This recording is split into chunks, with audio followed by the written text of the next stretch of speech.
Yes, I'm just Grand rising to all the heirs.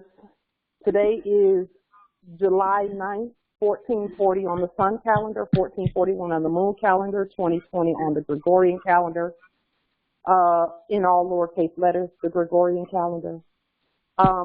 This is our meeting, our Thursday meeting. Empress Michelle, I'd love for us to start the meeting with Om. If we could do about a 60-second or a 2-minute Om, that would actually get us started off the right way, okay? So I yield the floor to Empress Michelle. Islam. Everybody could just take a couple of nice deep breaths, inhaling and exhaling. And on the exhalation is where we're going to start the Om, everybody at their own comfort level. On the exhale.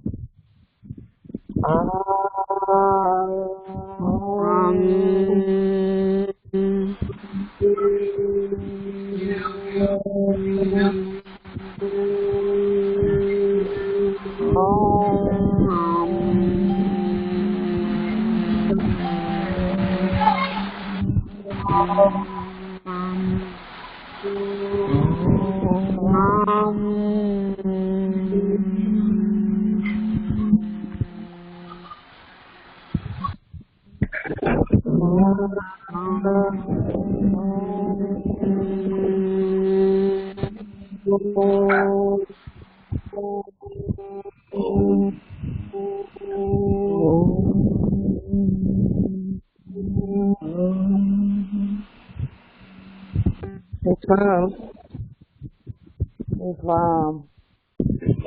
You all know how powerful it is to meditate with your nation, a meditation done by the sovereign in unity. That is powerful. I got goosebumps. I get them every time we do that. Because when was the last time in our history that we did it together? Knowing who we are, and we did it knowing who we are, and knowing what we do and how that connects us to our land, our vast estate.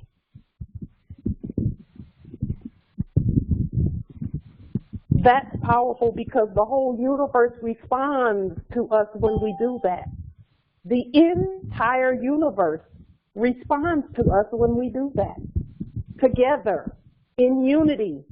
Our unity is what is being called for. And just a second ago, we proved that we can be unified. We just did that. So we're going to acknowledge that for what it really is.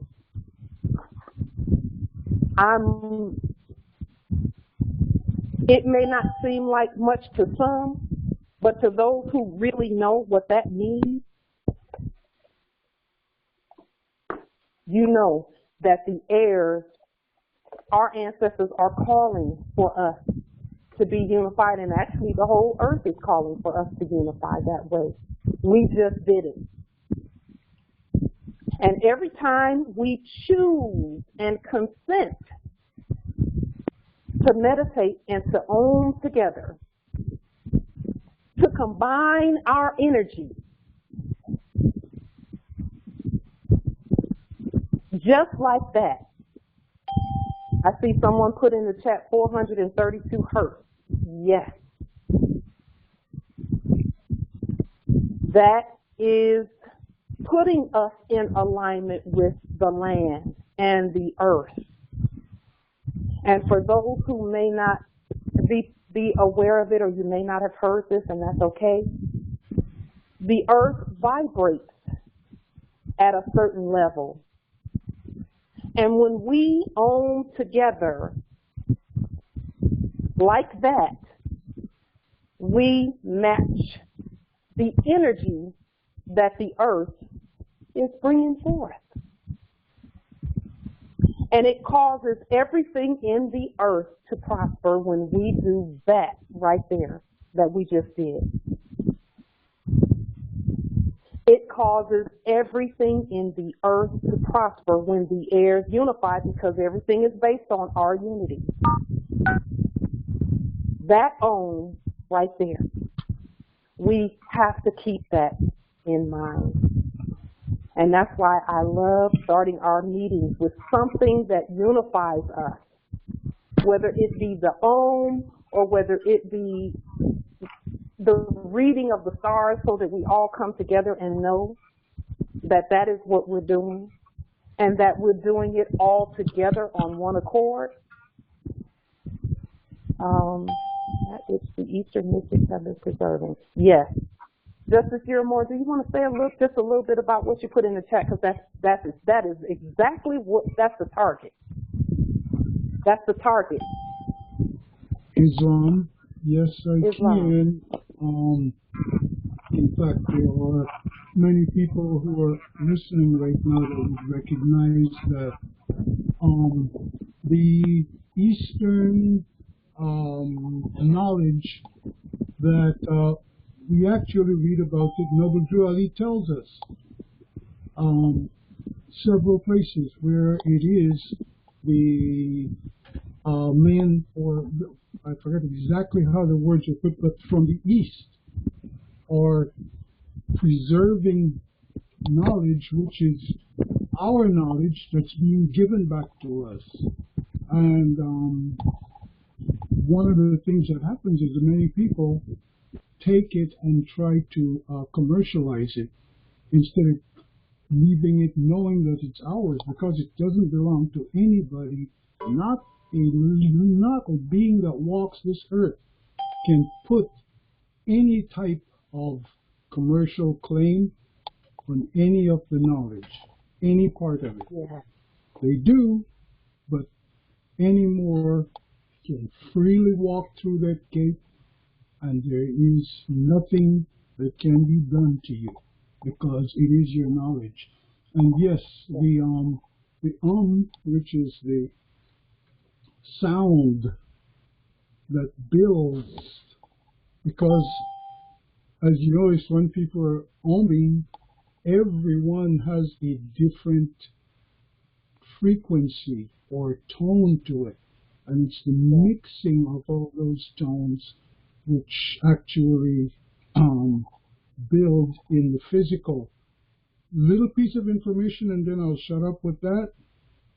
Whatever you do with sound, you can do it with mind, silently, and the forces you generate are millions of times more. All you have to do is know yourself, and knowing yourself is knowing that whatever you do is what the world is doing.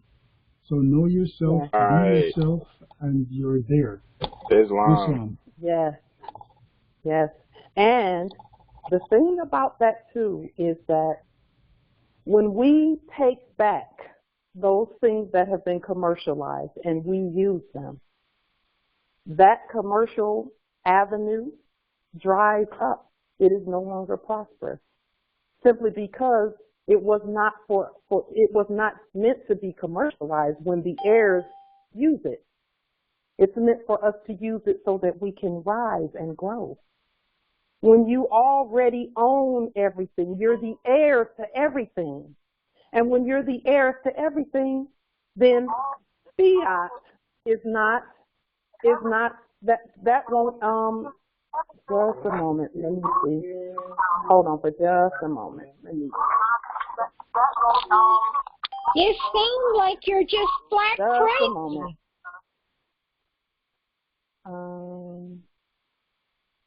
Let's see. Let me just get it. Okay. So, yes, we know you're here. We love you. We're not going to give any energy to that and to anything that's going on there. We're going to stay right where we are. This is the information that needs to go out. And so when we do the own, and when we stay unified in the way that we're unified right now, We cannot be stopped. Everyone knows that. So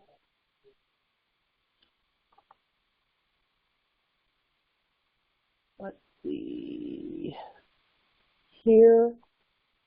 The commercial part of anything that's being done that belongs to the heirs, when fiat is put on it, that's not really, it's not going to do anything. It's not going to go anywhere because the heirs have the sovereign claim. And that includes the own. That includes the own. That includes anything else, the land, all of that. We have the sovereign claim on all of it, including our own Vedic knowledge and information. All of that. It belongs to the heirs by right. Okay?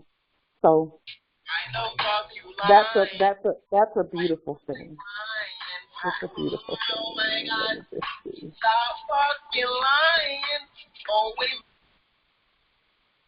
Okay. Now, the next thing that we want to do is, in the spirit of unity and in the spirit of doing all that our ancestors sent us here to do, we want to, is Justice Malik, are you here? We want to get a quick 2 or 3 minutes reading of the stars. If there's any, Justice Malik, are you? Let me see.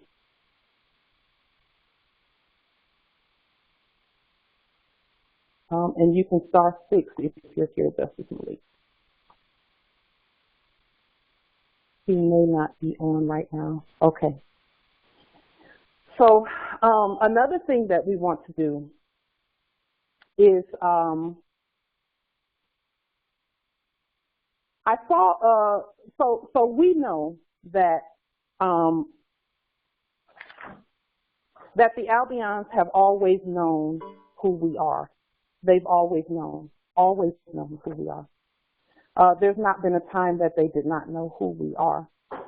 But they're actually now starting to confess that they know who we are. And not only that, they're realizing that, or they're actually starting to say, because they've always known it. And again, we're not at war with anyone, but I'm bringing out what I'm bringing out now so that we can know what our responsibility is as the government and as the law on our own land, okay, and how we are to govern those that are here in foreign subject status, okay. I saw a video clip that I want to share with you about, and it's done by an Albion who, I'll just give you the backstory before you watch the video so that you will know what all was being said and done there. This particular Albion, she has done what she calls the Law of the Land Handbook. And she's basically proving that they have always known who we are, okay? She's proving that they've always known, and they also know that they're foreign here on our land. And not only do they know that they're foreign, but they also know that there is a process that must be done in order for them to remain here. Okay? They are aware of that. Okay? And that process that they need to do is actually a process that takes place in the heart. Okay? Just a moment. It's a process that takes place in the heart.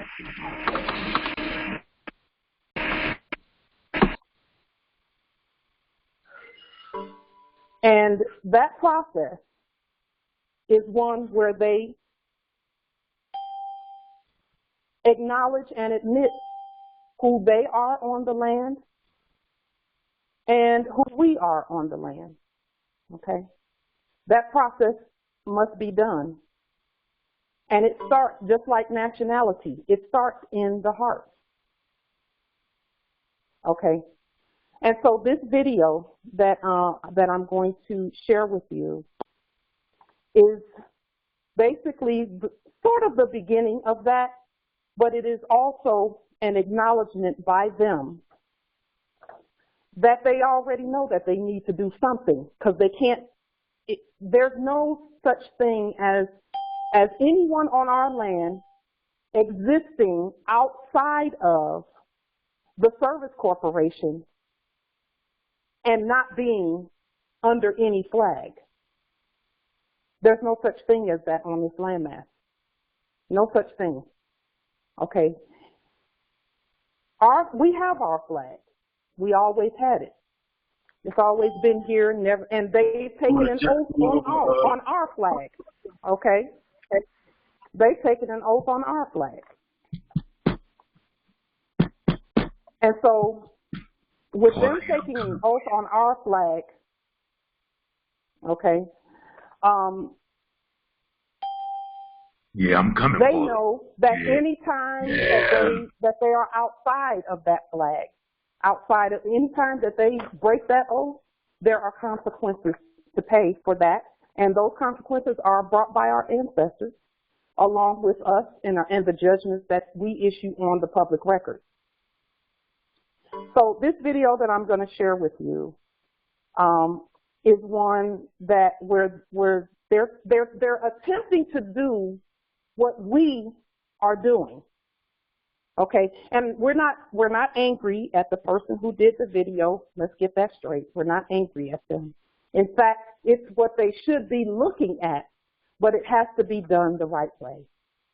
Okay, they should be looking at being in proper status on the land. They should be looking at that. That's really like a thing that they should be looking at. Okay, so I'm going to show the video and then we'll talk about the video. Okay, let me get to where, all right. Let me pull it up.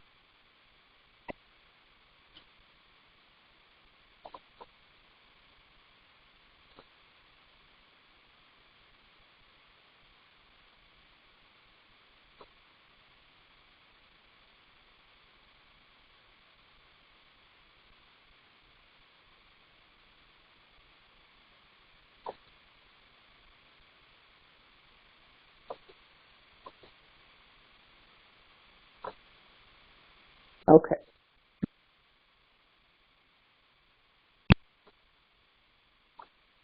All right, here's the video. And we'll go ahead and, can you all see, can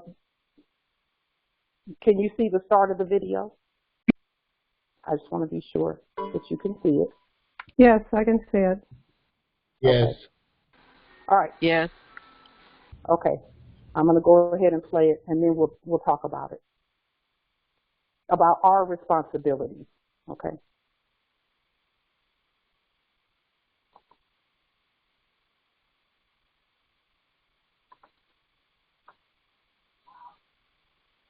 Can you hear it? No sound coming through.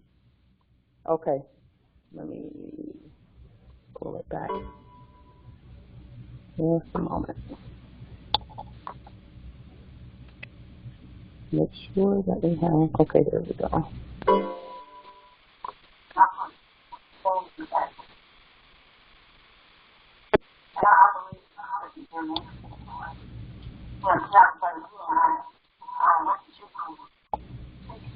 Can you hear it? Yes. It's a little low, but it is coming through.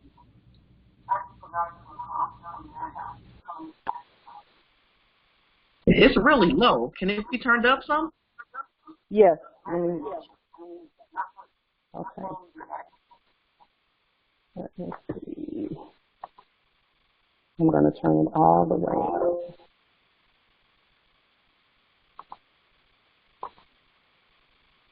All right.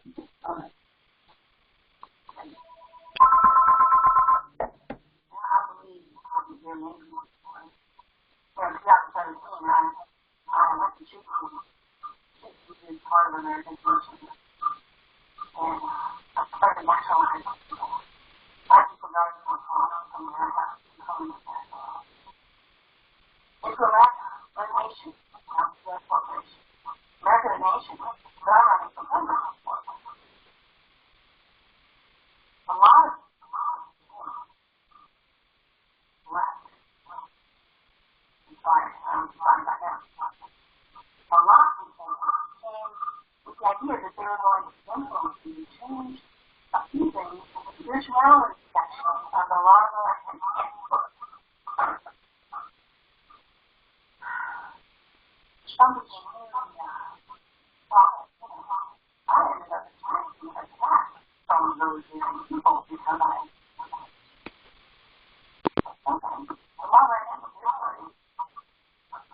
changes we do are misunderstanding the business nature of the school, the nature of the indigenous people of America. So, that's the whole chain of work that open up, dive into. I'm not going to do that. The point is that a lot of people come and say they want to be naturalized, and they have an agenda.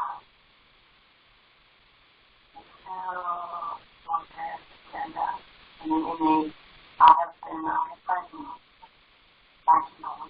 who, lo and behold, come to find out that something there, something more than I am. And we're sure what to do. Blah, blah, blah, blah. And when I didn't, they're gone. They're alone in my house. So,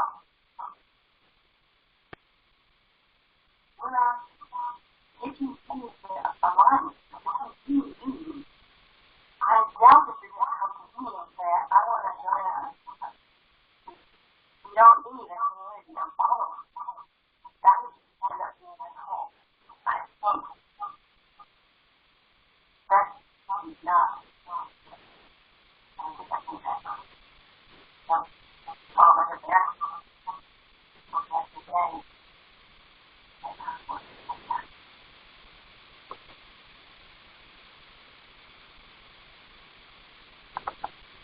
Okay. Did you hear what she was saying? No, it was very difficult to hear. Okay. I did watch it earlier, so for those who could not hear it, I recommend that they watch it on their own because it was really difficult coming across.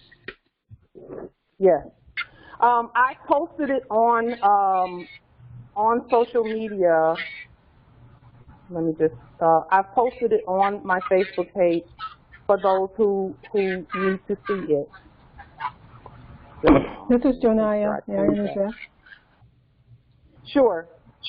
I actually sent her some documents, some affidavits on our presence, on the Moors' presence on the land, because I have been aware of her and just wanted her to know that we were here and that we were actively reclaiming our land. Because when I first started listening, it didn't seem like she was aware that there were the Moors, on the land here actively enforcing the law. So it seems like she is aware of it now. She even made a video about the, I think it's the NFC, military. We don't really want the focus to be her because that's not really why I played the video. Right. Right. And I don't mean to cut your wisdom, Empress. I don't mean to cut your wisdom. Go ahead. No, it's okay. That was about all I was going to say anyway. I just wanted to let you know that I.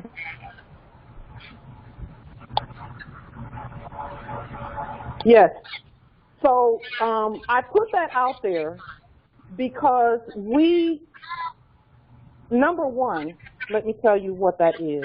She was talking about how she was naturalizing people, okay, and you know, that tells us that they know that they are not national. They know that. And she was, when she started naturalizing people, okay, hold on, let me clear up that, wherever that is coming from. Let's see. Because, yeah, okay, thank you. She was naturalizing people, Albions, on the land, which, you know, they kind of know they don't have the authority to do that because that requires a level of sovereignty that they do not have. In fact, they have no sovereignty whatsoever. However, they needed to, and I'm going to mute where that noise is coming from. Okay. And so that requires she has some truth mixed in with, you know, as usual. They can't tell the whole truth because they're not sovereign. Sovereignty comes from, the link to the video is in the chat, by the way. Sovereignty it comes from the sovereign, which is the heirs to the land. And that, I will give her credit for doing the book that she did. However, it's still hypothecated, okay? But the reason that I brought up that portion of the video where she mentions the indigenous people is because it's clear to me, based on what she said in the video, that when she started nationalizing people, and this is something we have to pay attention to, or naturalizing, sorry, she didn't nationalize. So let's get that straight because they know they can't do that. But when she did her attempt to naturalize people on our land, that other people came from all over to tell her, okay, that there was something off with what she's saying. And they specifically pointed to the spiritual aspect of it, because she has a little spiritual aspect in her booklet, talking about how, and I've read some of it. I actually read that whole little clip. It's a little pamphlet. It's not really anything long to read. I read it, and you know, she talked about how all, you know, that the land belongs to everyone, and we're creatures of creation and heirs of creation, et cetera, et cetera. Okay, and people, other Albions, came to tell her that no, that's actually not right. Right there, that stuff that you're saying about how everything belongs to everybody because we are created by God, that's actually a misrepresentation, because in reality, and they may not have said in reality it's the Moors, but the fact that they pointed to the spiritual part and said that's actually not completely correct tells me that they know too. That by nature, by the fact that we come from the land and that we are of the land and we are the land, that's where heirship comes from. Okay, and they're aware of that. They're aware of that. And people actually came to point that out to her and say, that spiritual part, you got that mixed up. You can't do what you're trying to do. You actually have to have the permission of the heirs to do that. Okay? And they're aware of that. They know that. Okay? And so we don't come from soil. We don't come from soil. Okay? Everything that the land is made of, we're made of. Everything that the stars are made of, we have it in our makeup. We were not created in a laboratory. We are the heirs by the fact that there never was a time when we were not. We have always been, and we always will be, just like the stars have always been, and everything else has always been that we see out there. There's a reason why our cells still live on under the right conditions, even after we supposedly died. Supposedly. Okay? Supposedly. If you don't believe me, look up Henrietta Lacks and find out what happened with her and the cells that they're still keeping alive today some 50 years after she has transitioned. We live forever. That's the difference. And we created them under different circumstances. Okay? And so with regard to what she's saying, that is a very clear indication to the heirs, because this is about you all. It's about the heirs. This is about us.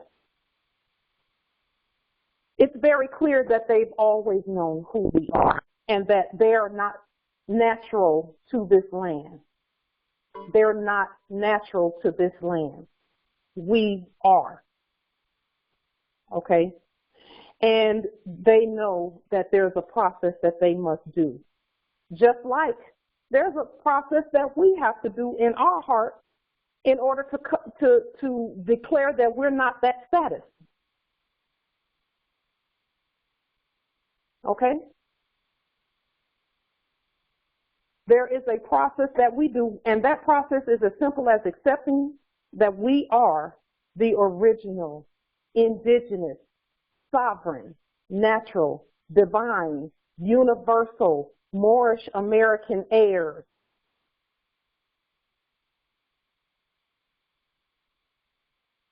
That must be accepted in our own spirits and hearts. And you do see a little bit of pushback, you know, because of our programming. Some of the heirs are even pushing back on that.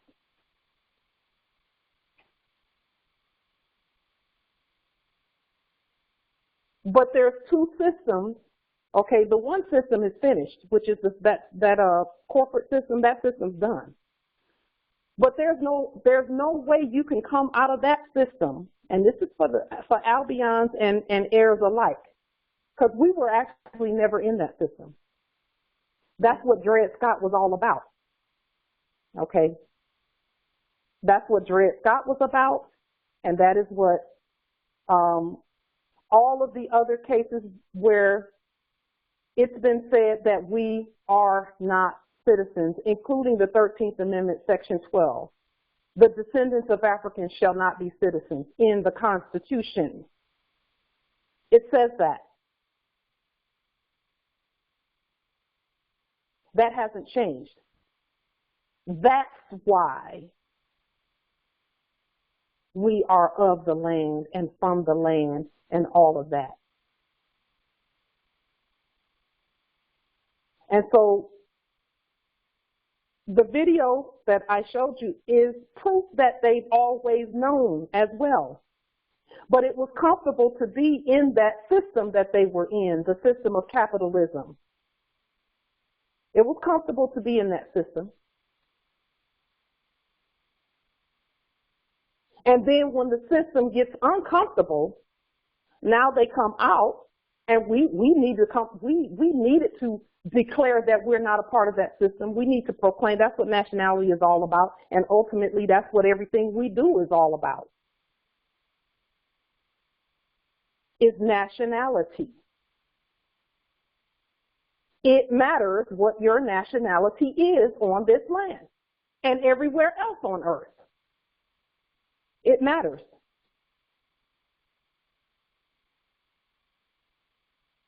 And now we know, even by that video, but we know by the Constitution and everything else, we know by all of that, that it matters, and that they've always known that it matters. Have always known that your nationality on this land matters, and today it matters now more than ever for the heirs, and the heirs are those who were formerly branded unlawfully as Negro, Black, Colored, and African American, because we're none of those. it matters now today more than ever that we proclaim that we are the heirs and we're not Negro, Black, colored, and African American.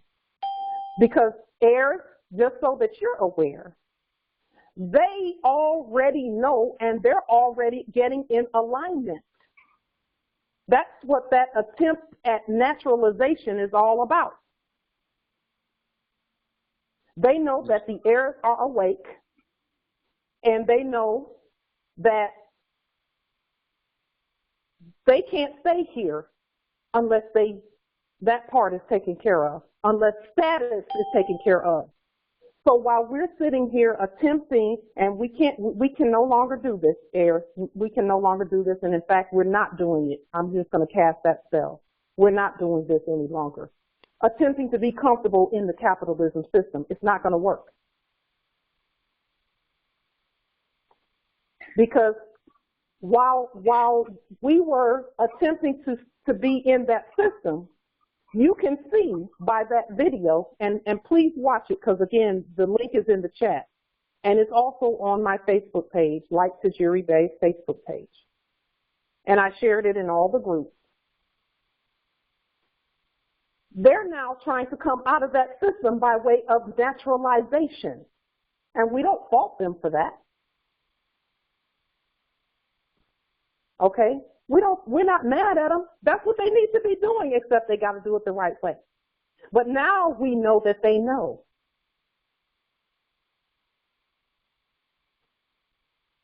They can't even act like they did not know that.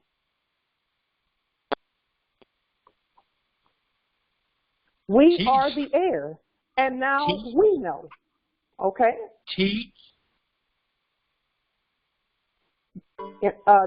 Justice Frank, appreciate you. And now they know. And that's proof that they know and that they've always known. It's just that system was really comfortable for them. Islam? And for many of the heirs, it was comfortable as well. But for a lot of us, it never was, it never did set right, and it never will be. Because that's not our system. That's not for us. Islam, Justice Jimmer. Yeah, I did want to totally agree and camelback on that with a 3-hump camel. I forgot what they call those, but that's a 3-humper. Because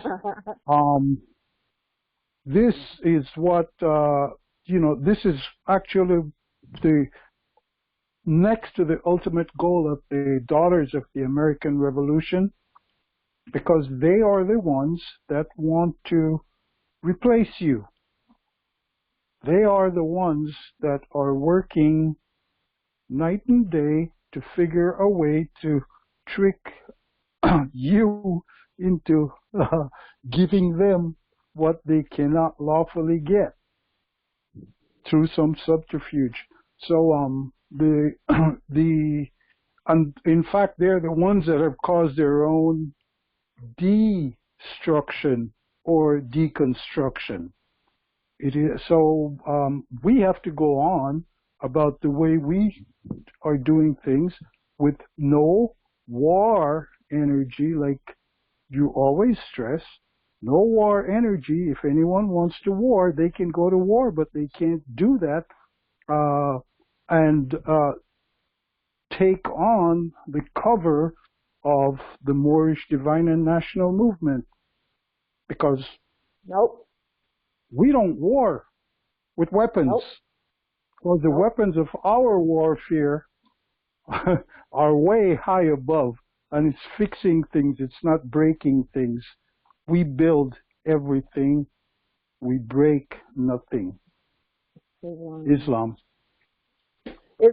And also with regard to that same video, no one had to put a gun to their head to tell them that they are not natural here. Right. I'll say that again. None of us had to put a gun to their heads and tell them, you better be in the right alignment on this land, because this land belongs to the natural heirs. No one had to do that. They knew because the ancestors have poured out their spirit upon all flesh. And everyone knows that they must be in alignment. Everyone knows that. And we don't have, that's why we don't need guns. That's why we don't need them. Because when the ancestors let them know something, just like they're letting us know that it's time for this land to get in alignment, we don't need guns to make that point clear, because no one is as clear as the ancestors. No one. Or our higher selves, or whatever you want to call the energies that lead us to truth. Yes. Whatever you call those energies, okay? I call them the ancestors because they are returned within us, okay? So I'm comfortable with that because I know that that's who they are for me. We call it the inner G. Yes, the energy, okay? Islam. All of that. I love that. I love that. I love that. Islam. And even those Albions know that they have to get in alignment with that energy, okay? They have to get in alignment with that. That's why they're talking about naturalizing, etc. Okay, they're talking about naturalizing because that's what they need to do. They know they need to do something, but they can't do it like that. That has to come from the heirs, the naturals, the nationals. And that is also proof that we don't need to naturalize. We are the nationals. Nationality is about land, and it's about bloodline and sovereign birthright. It's about energy. Okay? It's about energies more than even all of that. It's more about energies than it is about blood. The blood is a manifestation of the energy.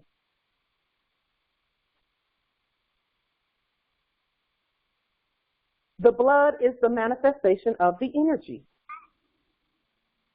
The Albions know how to war. We don't need to war. That's what they do. We are the peace in this whole situation. Sure. Islam wars. Okay. I was wanting to know, for their naturalization, and we have a process for them to do that. And I guess what I want to say is, if we could focus on finding a way to do that, because when they really start coming, you know, we're going to get bombarded with a bunch of them wanting to naturalize, and if we're not prepared, you know, it can be somewhat hectic, of course, but of course not if you are in your center, nothing's hectic. But I just wanted to know your thoughts on that as far as getting that done. Yes. So I'm glad you asked, because that's something that the ancestors have been dealing, and clearly they're putting it on all hearts. We don't have to worry about being bombarded. The ancestors have a time frame for all of that to manifest, and it is going to manifest in order. It will be in order. And that's why we're having this conversation, because the heirs need to know who they are first. And they need to know that it is their responsibility to govern the vast estate first. Then the others can come. But right now it's about the heirs.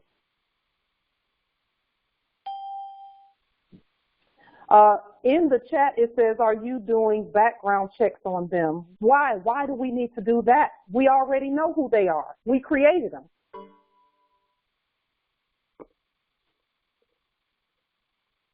We know who they are. We created them. Background, there's nothing a background check can tell us that we don't already know.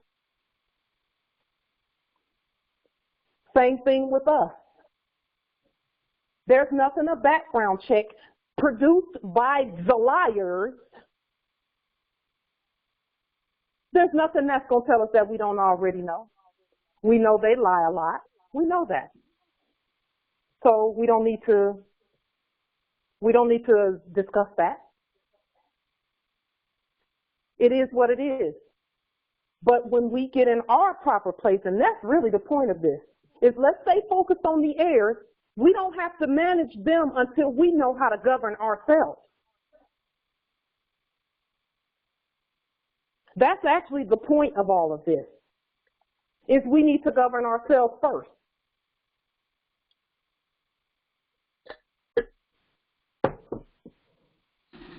Islam. So when it's time, yes, go ahead, Andrew. I just wanted to share the Black's Law 4th edition definition of colony. It's a dependent political community consisting of a number of citizens of the same country who have immigrated therefrom to people another and remain subject to the mother country. And there's case law, U.S. versus the Nancy, comma, 3, Washington, C period C, 287, comma, Fed, and there's a case number 15,854. So if you would, Empress, read that again. Please read it again. Yes. This is the definition of a colony in Black's Law's 4th edition. Colony, a dependent political community consisting of a number of citizens of the same country who have immigrated therefrom to people another and remain subject to the mother country. And there's a case law, U.S. versus the Nancy, Nancy, comma, the number 3, Wash, W-A-S-H, period, uppercase C, period, uppercase C, period, 287, comma, Fed, F-E-D, period, C-A-S, period, uppercase N, lowercase o, 15,854, period. Islam. Does anyone here think that they don't know that they're a colony? Is there anyone here who thinks that the Albions on our land don't know that they're a colony of immigrants? Islam. Colonial Office, same dictionary. In English government, this is the Department of State through which the sovereign appoints colonial governments, comma, etc., and communicates with them. And until the year 1854, the Secretary for the Colonies was also Secretary for War, period. Islam. Teach, Empress. I yield. There you have it. You think they don't know that they have to come through the air? Yes, they know. So heirs, let's get it together. Let's keep getting it together. They wouldn't be trying to naturalize if they did not know that they need to stay here. I'll say it again. They would not feel the need to naturalize if they didn't know that if they don't get in alignment where status is concerned, that they can't stay here. They knew it.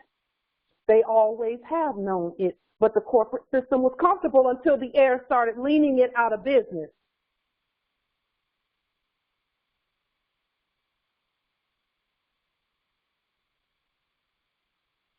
Capitalism cannot stand when the heirs say, okay, that's enough of that. And now they're saying, we need to naturalize, we need to get our status right.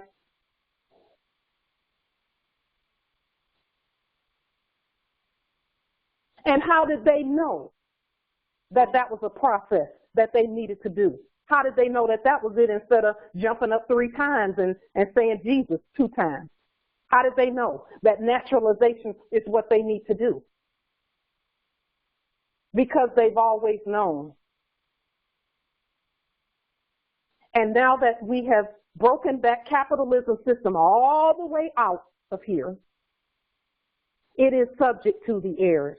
The capitalism system is now a subject to the heirs, and it always has been, really. That's why they kept needing our signatures. There is going to be no fight. We didn't have to fight them. The ones that are talking about naturalizing, we didn't have to put a gun to their heads for them to know that's what they need to do. The ancestors let them know that it's time. The gods have awakened, and it's time. Everyone get your energy right. And God, you got to get your energy right also. They're not fighting with us. We're standing here peacefully. They're getting in alignment. Don't be fooled by that stuff that you see where people walking down the street, with guns and stuff like that. Court hearings about decapitating guns. You see what I'm saying? I'm sorry. Did you say We're something? not I couldn't hear fighting you. with them. That's not even a thing. So they know they have to get in alignment, and we did not have to pull the trigger on any guns. We didn't even have to pick up a butter knife. We didn't even have to pick up a butter knife for them to know that, uh-oh, it's time. We need to be thinking about the law of the land, and in our case, it's the law for the land. We didn't have to do anything for that to be the case, except stand up and be who we really are. That's really all we had to do. Yeah, we don't have to, sorry, but we don't have to lift a finger, Morris. We just have to use our minds. We don't. We do not have to lift a finger, and that's the point of all of this. Okay? That's the point of all of this. This is the point I'm trying to make. To the heirs, we don't need the guns. All we have to do is keep being ourselves on our land, and the Spirit will do the rest. That's why our energies are so important. Because when we're in alignment with the earth, and that's what makes that own so powerful. When our energies are in alignment with the earth, anything that's not natural is not going to want to be here, or else they're going to want to get in alignment with what's natural.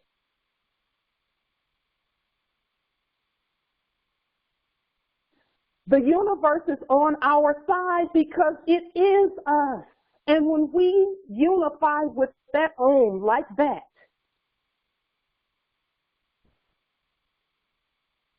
it's like just like they talk about cancer cells not being able to live in an alkaline environment. Okay, that's actually really what's happening now. Any energies that are diseased, not at ease, that's what disease is, not at ease, not at peace, okay? Any energies that seek to war on our land, those energies will not stand. They will not stand. They will not stand. They will die out just like cancer does in an alkaline body. That's why we're not at war with anybody. Because being at war is a life and death situation. You're not at war with anybody when you're talking about sending people to freaking Guantanamo. And it doesn't even matter who's saying we're at war. If it's the air saying we're at war, we can't do that. We can't. And then in the definition, in the definition that the Empress read about them being here as a colony of immigrants in a political status, et cetera, that can't last if we say it's no more that. And that's not even correct. Unless you give political the right definition according to the Phoenicians, which is who we are. No, they didn't come over here for religious freedom, for Jesus Christ to be over here like that. That's not what this is, and that's not an attack on Christianity. We're putting things in its proper place.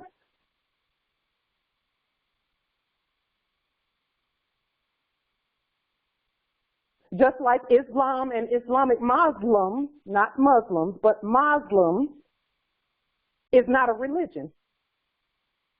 That's not a religion. Islamic Muslim law, it has nothing to do with praying 5 times to the east every other day, et cetera, and those rituals. We have rituals. We just did it. Is a ritual that we do to keep us connected to the vibrations of all that is us, and we're all of it. They had another purpose for being here, and let me put that purpose in its proper place too, heirs. The purpose that they came here for was to assist the heirs in ascending back to our godness. That's why they really were here. To test us back into our godness. Teach us a whole bunch of crazy BS. Teach us a whole bunch of stuff that's not true. And then see, without them teaching us, see if we know that we're God in all that we say and do and in our energy. That's really what that was about. Do we know that we're God and we created everything? Do we know that there's no one who could even war with God and win? So we don't need to do that. We don't need to war. We absolutely do not need to war. Because no one could win anyway. So there's no need for that. Go ahead, Empress. Mm-hmm. Justine Wilkinson Bay is trying to get in. Oh, Islam. Islam. Let me see. It's open. Okay. There's no one who can even like challenge the heirs, and that's why challenge is not even something that we beat our chest about.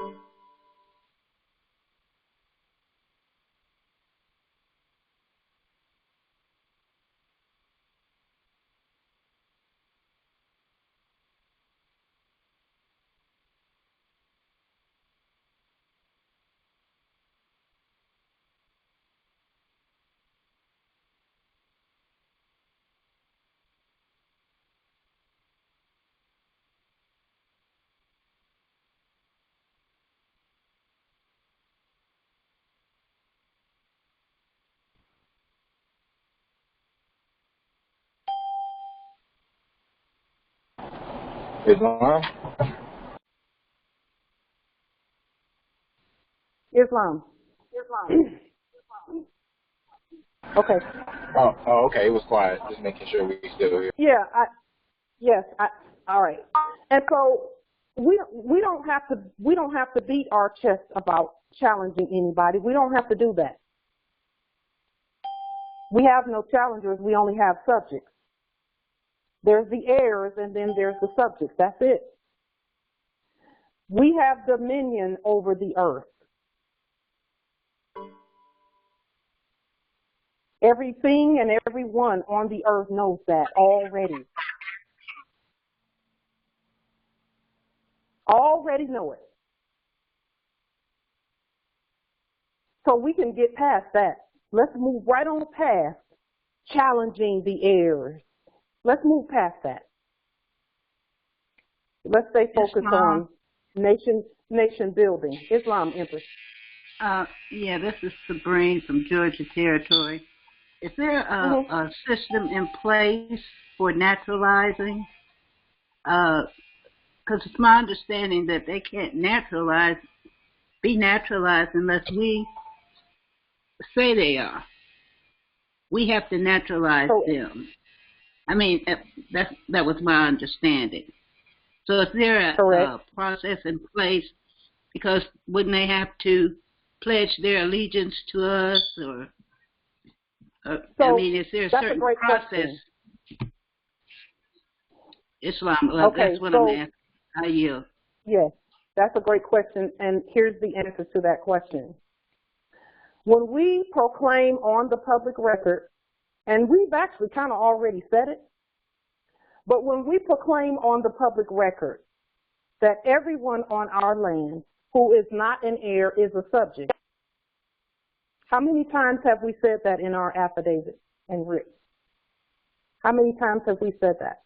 Many. So we kind of already did the process, and guess what? Even though the reaction was delayed to our command, or seems to be delayed because it really wasn't delayed, they're starting to do it. And that's why that's why those who want to see the estate not in a good place are putting out all of that fake information about guns. That's false. Trash. Because they want to circumvent what's really going on. They want to cover what's really going on our land. Islam, this is your more. Were you going to say something? Islam, yes. Those are either dirty Moors or dirtied Moors. Dirtied would be because they don't know any better. Dirty because they have taken up the cause to protect whatever they think is a benefit for them. And that's a fact. There is no two ways about it. And, you know, as we listened and watched them, that is where caveat emptor comes in. Because that is where, when we read about caveat emptor, they think they're on the same level as all Moors, when in fact, the Moors who are knowing what this is about are watching from high above them as they fall. So people need to know that you get someone teaching you how to arm yourself and how to do all this stuff. Check Noble Drew Ali to see what he taught about that. And you'll be in good shape. Tell him what he said about it, Justice Gilmore. Tell him what the Prophet said about that. He said, don't even carry a pocket knife. So how can a pocket knife, now they're turning them into submachine guns and heavy machine guns and bombs and all that stuff? It's rank stupidity, really, but I digress, so I rest. Islam. The beauty about all of that is that we don't have to do anything, and those who are seeking to do that kind of stuff on our land, I have actually asked the ancestors to be merciful to them, but let them know in no uncertain terms that cannot be. Can't be. Islam, No guns. Islam justice. Yeah, we are merciful to them. We just drop them on their heads a few times. Don't worry, their heads are hard enough. They bounce when you drop them, but it gets their attention. So Islam. All is well. Islam. Islam. I'm here. We here. I'm tracking. Islam. I'm gonna go silent because I'm traveling and Islam. it might get a lot of noise into you. So back to the question that was asked. Thank you, Justice Jeremiah. That's perfect. Back to the question that was asked about the process. Let our focus does not need to be on saving the Albion, because they're going to be fine based on what we have already put in place. Okay? We put enough stuff in place. And when I say we, I mean all Moors have demonstrated with their written affidavits on the public record that those people are to get into subject status. They already know what subject status looks like. That's why all of us are still here. We're here because they could not take their guns and shoot everybody up. The ancestors ain't having it. So we don't have to worry about that. See, the ones that are talking about gunning up and getting all these guns and stuff like that, you never needed a gun until now. When you were 6 or 7 or 8 years old, if that was the real authority, they could have shot you then. But that's not the real authority. The guns are not the authority. We are.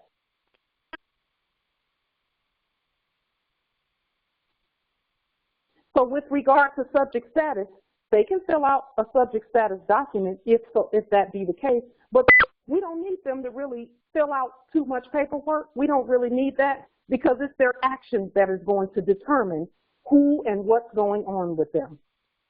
When you call a corporation, or a company rather, and they're attempting to fraudulently lien your estate, it's not a subject status document that you need from them.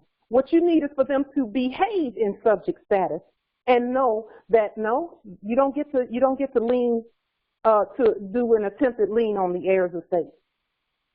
And we're not going to spend a whole lot of time telling that. We'll just call you into court and then do what we do in our sovereign court. That's how we handle business competently. Who needs a gun? Nobody. But they keep putting guns in the faces and saying that this person shot this heir and all of that kind of stuff. That's a distraction.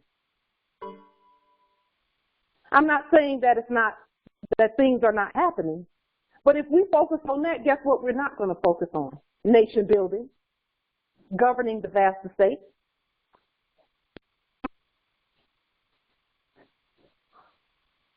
So with regard to subject status, their action speaks louder than words. The letter killeth, but the spirit maketh alive. It's their behavior on this landmass that tells us that they're in their proper status. And if there's some behavior on the land that's not in proper subject status, guess what we do? We send them a document saying you have a court date in our sovereign, universal, indigenous, natural, divine, Moorish, American consular court, so that we can identify you properly. And then we got to make sure that you know that you're a subject on our land, because we know you know it already. We know they know that already. And the video that I showed, that's proof that they know that they need to do something to stay here, because you don't get to stay here willy-nilly. So that's what the subject status is all about. We need to focus on nation building, not tearing one another down, Islam, but nation building. Because we can't tear one another down even if we try, because we're all sovereign. So we can take the focus off that. I'll say it again. You can't remove a sovereign from anywhere that a sovereign decides to be, or else they wouldn't be called a sovereign. It's incompetent to think that anyone has authority over a sovereign who is in alignment. You can't remove a sovereign from anywhere because the land belongs to the sovereign. Islam. It's incompetent to think you can. So let's just put that on there. Islam. Teach. Yes, Islam. I'll mute myself. Right Islam. here. Mute. Teach. Islam. I'm going to teach Islam. So let's get past that. Okay? Now that we've got that out of the way, okay, because we got that out the way, yeah, that's a wrap right there. This government does not stop for anyone. All are part and parcel of their government. And that's not conditional, except that you be of the bloodline and birthright. So let's get on past that and get to governing this vast estate now that we cleared the air. So with regard, Islam in the chat onward, so with regard to that subject status, we don't really need to put as much focus on that right now. We don't need to do that because they already know what they have to do. And their actions will speak. Right now, we need to stay focused on nation building. Building, not tearing each other down, but building, and that's what we're going to stay focused on. Because that's what a grand rising is. It's a rise up higher. And we don't, the processes is one thing, because you've seen more do processes and processes and processes. We honor the processes. That's why we do them. The processes are a manifestation of us knowing who we really are. But at the foundation of the processes is what you know about yourself, who you really are. There are some Moors who were, let's say, pulled over or whatever, didn't have a stitch of paper with them. But because they knew who they were and they proclaimed who they were competently, they could not be taken. So, yes, we want to manifest things on paper. We do that because that's more indication of our sovereign status. Competently, not black ink, red ink. That's what we sign in, red ink. All lowercase letters. Phoenicians. So subject status, we're not going to put a whole lot of energy on that because the subjects already know their subjects. That's why all of us are still sitting here. They know they can't get rid of the heirs or else they don't exist. And they don't exist really without, unless we say they do, even now, today. That's what that naturalization attempt is all about. And again, we don't knock them for the stuff that they're attempting to do. They know that it must be done properly. Because again, that actually, and she said it in the video, she did that in 2017. It's 2020 now. She ain't still doing that because somebody came and told her that the heirs are awake. So you may want to stop all that rhetoric about naturalizing yourself on sovereign land. Because you can't do it. You got to go through the heirs, and heirs, we have to be prepared energetically. And that's why we do what we do with the own, and we continue to say no war energy. Because we're actually going to have to deal with the subjects on our land, and that must be done peacefully. Peacefully. And if we don't, we get in trouble with our inner ancestors. The thing about war energy, too, is that if you have war energy, then you're not 100% alkaline in nature. Okay? War energy causes acidity. Acidity causes dis-ease in the sovereign body. And that's why when you see people who spend their lives angry, they leave here early, and they usually leave pretty sickly. As the vibration of the earth is continuing to rise, it's going to change how our body responds to things because we're the heirs and we're in alignment with the earth. And war energy is against the alkaline nature of the earth.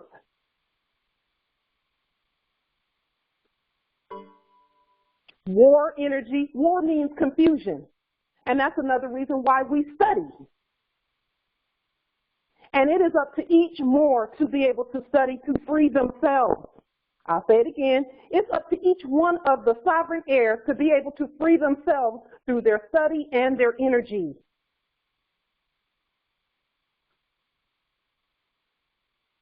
One more time for the record, because some people think that the government and the consulate, which is who you really are, because see, they got the right idea. When you say the government and the consulate is supposed to be there for you, you're it.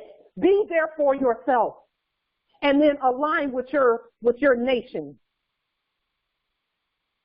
And then we assist one another in standing in our sovereign status.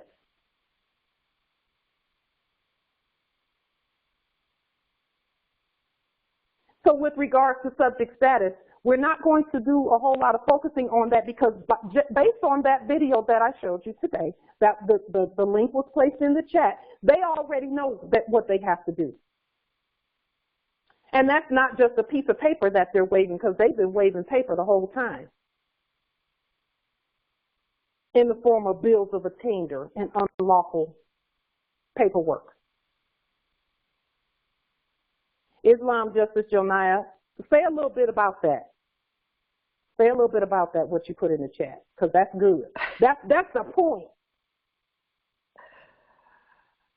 Well, that's the point, Empress. I know. And now I have to think of a process or actually demonstration that where I could share. The only one I can think of right now is just from a video that I've seen, and it has prompted me to be more active as far as finding ways to put out and expose the corporate, because I'm seeing more and more people are putting out videos, putting out information to expose the corporation persons. And so it's given me some ideas. One of them was out in public assisting some other Moors who were pulled over by a policy enforcer. And he stood on his square, even though he had the people that he was with, he was actually speaking up for them because they were Moors as well, but it didn't seem like they were as educated. So the one that was doing the speaking was the one that was most educated, and you could tell by him how he dealt with the policy enforcers. So seeing more and more of that, I see it's more encouraging to help us to step up and stand on our square and to help others when we see a situation. So, it's a good thing. It's really a good thing, the things that are happening. So I'll just share that. I yield. Islam, beautiful. What she put in the chat is she said that sharing our process is a process. She said being the process is being self.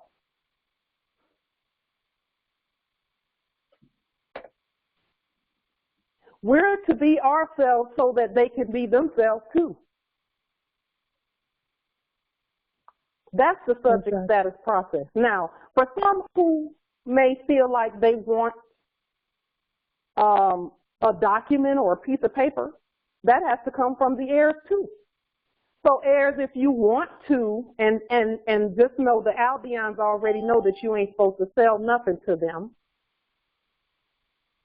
so it's not for sale. And if Albions pay for it, it's worthless. Okay?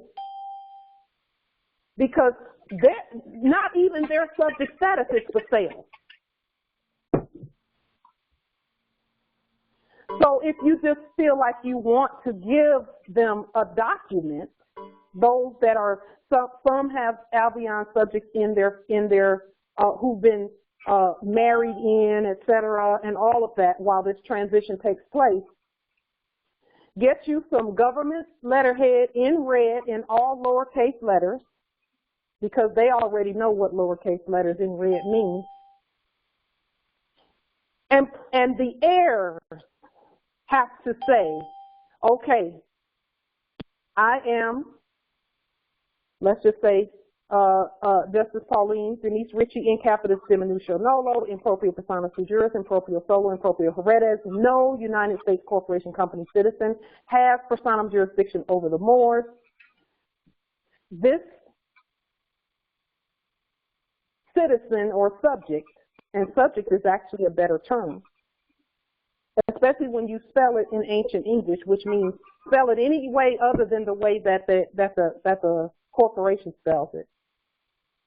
This subject, and you put their name in there, and the name should be where the first letter is capitalized and the rest of the letters are in lowercase. You say this subject, John Doe, hereby consents willingly to obey the sovereign supreme law of the land, to include the Constitution for the United States of America, 1789 and 1791, and the Treaty of Peace and the Treaty for Peace and Friendship, 1786, 1836, and 1440. Because the 1441 is going to be decapitalized as you decapitalize it. And they are to, and they consent to abide by that and obey that. And then the heir must sign it and hand it to them. And it's up to them to do the right thing with that document. And they will. The ancestors are not playing with anybody, okay? Anybody seeking to misuse their status in any way, there is justice to pay for that coming from the ancestors, since no one has jurisdiction over sovereign. No one has jurisdiction over sovereign. That's what self-governing is. And the subjects, they need to take that document and use it in a manner that is lawful. They don't own any property here on our land, so they know that. That's why they, listen, even in our sleep, they knew better than to create a title for a domicile. Even in our sleep, they knew better than to attempt to do that. That's how you know the ancestors are in control of everything. Already, we don't need guns. No one had to put a gun to their head and tell them you don't own that domicile you're in. So don't make up no paper. Don't make up any fake paper in all lowercase letters in red saying that you have the title and no one can take it. And the heirs can't take it. Okay? Even in our sleep, that's how you know we don't need guns. This thing is far more spiritual than we think. Far more spiritual.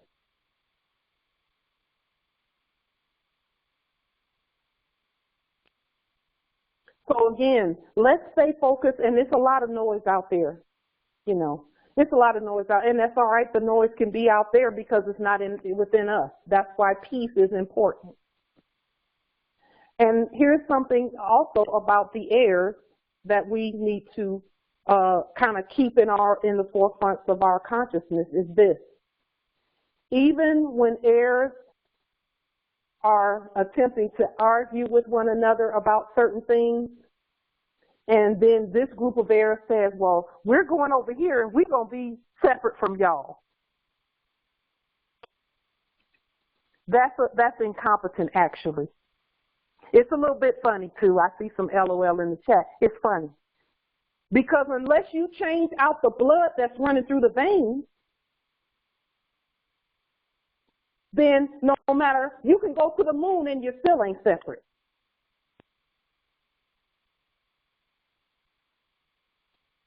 So let's get past that. The separatism and division in that, all of that is residuals, and it's done. That's a wrap anyway. That's residual programming, and we, you know what, we honor all that is leaving, all that's gone, all of that residual programming that even makes us think we can be separate from one another. It's incompetent, but you'll get it after a while. We'll get it after a while. Those who feel that way, they'll get it after a while, so we'll be patient while they do, while they get that through their heads and in their spirit. You can't be separate from that whose blood is still there. That's why the Albions taught the church ones to sing about the blood. They couldn't talk about the sovereign blood that we have. That's our job. That's our job. So they had to put some hypothecation on it because they were told, they took an oath not to talk about it. So again, they've always known who they are, and they've been in subject status the whole time. It's when we were not in our proper status that they did all the stuff they did. Now, if we claim we're citizens, then they're going to beat the heads in and throw people in jail like citizens. As long as we know we're not that, we don't have to worry about jail.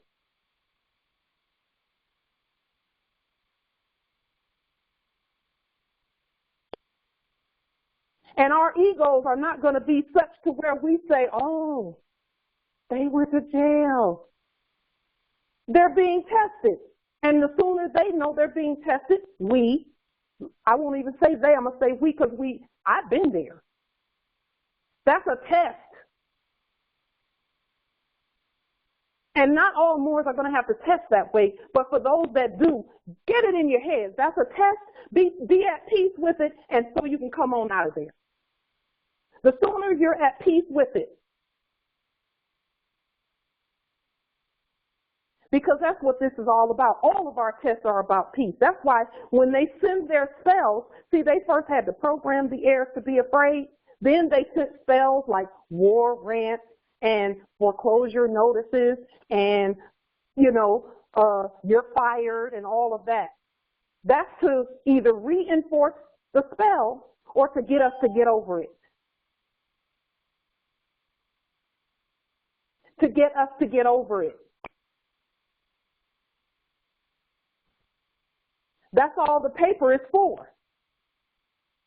And all we did was get some paper that has a stronger spell on it and say, nope, it's what we say. And guess what they did?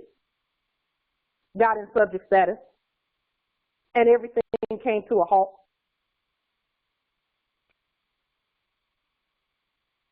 So now what do? Stay focused on nation building. Ignore the noise and stay focused on nation building. Nation building and unifying. So where do we go from here? What are we doing now? The Moorish National Republic federal government, the sovereign de jure, original indigenous in all lowercase letters, Moorish National Republic federal government, and the de jure, sovereign, universal, ancient, natural, divine Moorish American consulate, of which all Moors are part and parcel, is moving forward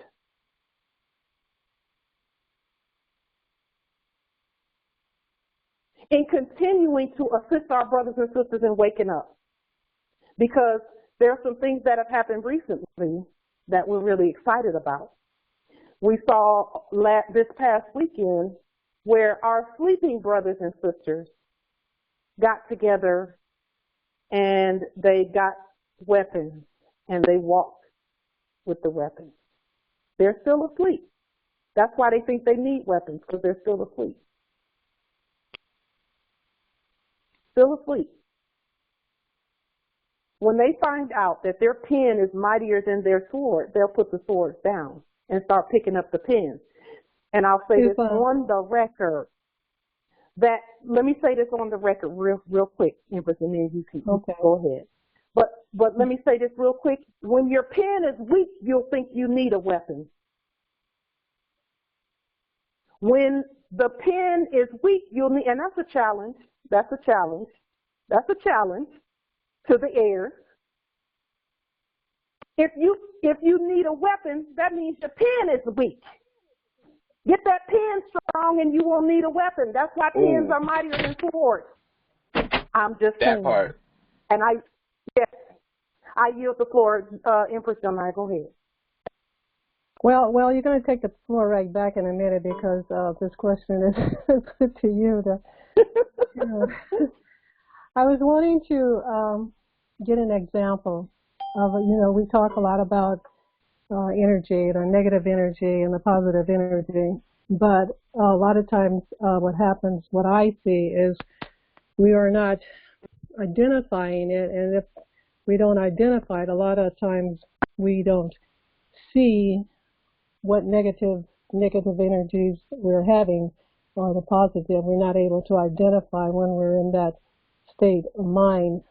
So I felt that if you can give us what you felt like when you were put in jail, what kind of energy did you feel that you had? Did you feel angry, or where you had more energy, wanted to take revenge on the policy enforcers, or were you just knowing who you are without wanting to take revenge and just knowing that you were going to get out of there because of who you are? I yield. That's beautiful. I knew first of all, I was a bit confused when I even got pulled over, because I was only 5 months old. This was in 2017. I was only 5 months old from hearing my first Taj Tariq Bey video and doing the study. And I'm so grateful for that, for all that happened between those two time periods, because it strengthened me so much for that test. I was confused when I got pulled over, and but I didn't know then that I didn't have to roll down my window and talk to them. I didn't know that. I thought, well, if I show them that I'm a Moorish American national and give them my Moorish ID, that they'll be okay with that, because I just assumed they knew who the Moors were, and if not, I was going to tell them. And so they took me in, and it wasn't,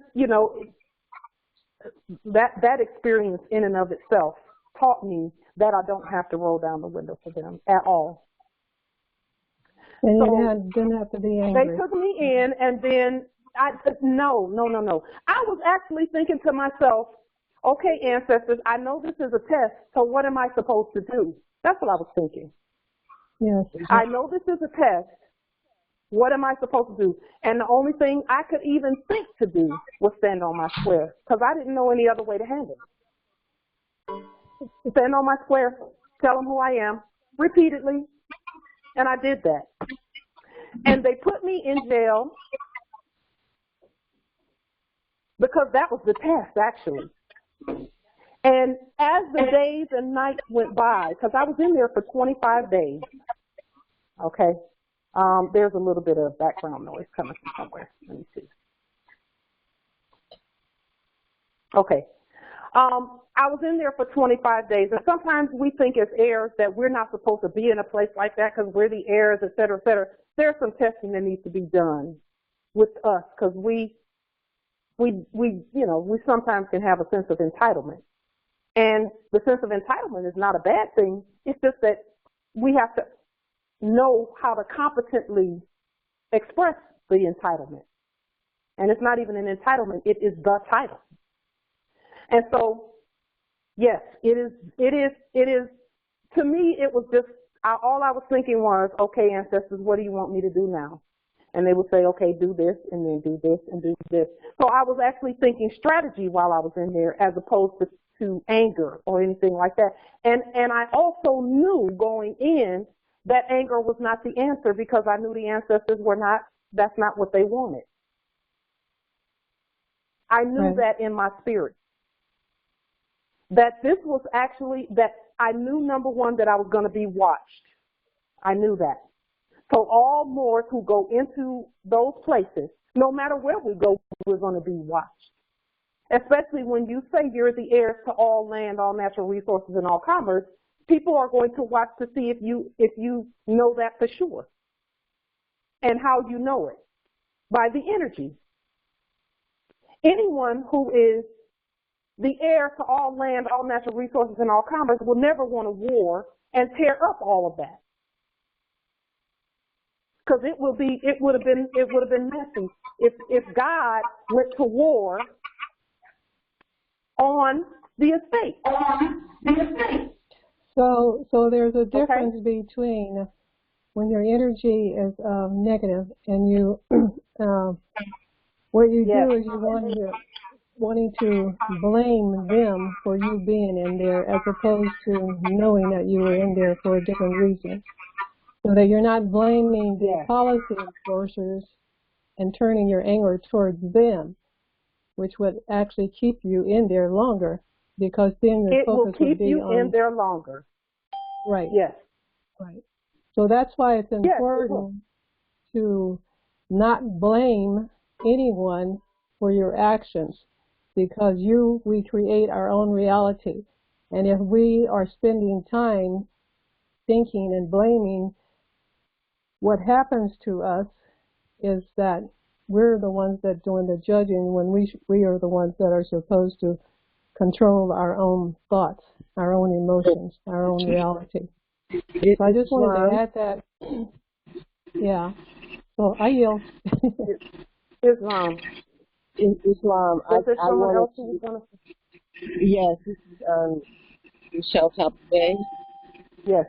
And I wanted to camel back on the consciousness, the reality, the ultimate reality, and tapping into the unity and the vibration of the universe. And that's what the Om is all about. And so even if you feel like we're alone, when you do that, you tap into all that is in the universe. And it's sacred sound. And the symbol itself, it symbolizes the essence for the ultimate reality. And the consciousness of Atma, which is a Sanskrit word which relates to spiritual life and the principle of the universe. And it taps into the person's soul. And it embodies a divine energy. And the vibration is that which vibrates at a frequency which is found in all things throughout nature. And the three main characteristics are creation, preservation, and liberation. And it produces... Say those again. You said nation? It embodies divine energy, and the three main characteristics are creation, preservation, and liberation. Creation, preservation, and liberation. Right, and it produces positive vibrations. So we know that all of that other stuff is negative vibration. So if we just we produce the positive vibrations, and it allows us to feel the whole universe. And it can also help you heal the body naturally. Islam, I think that's how Islam I yield. Wow. Islam. Wow. Yes, Islam.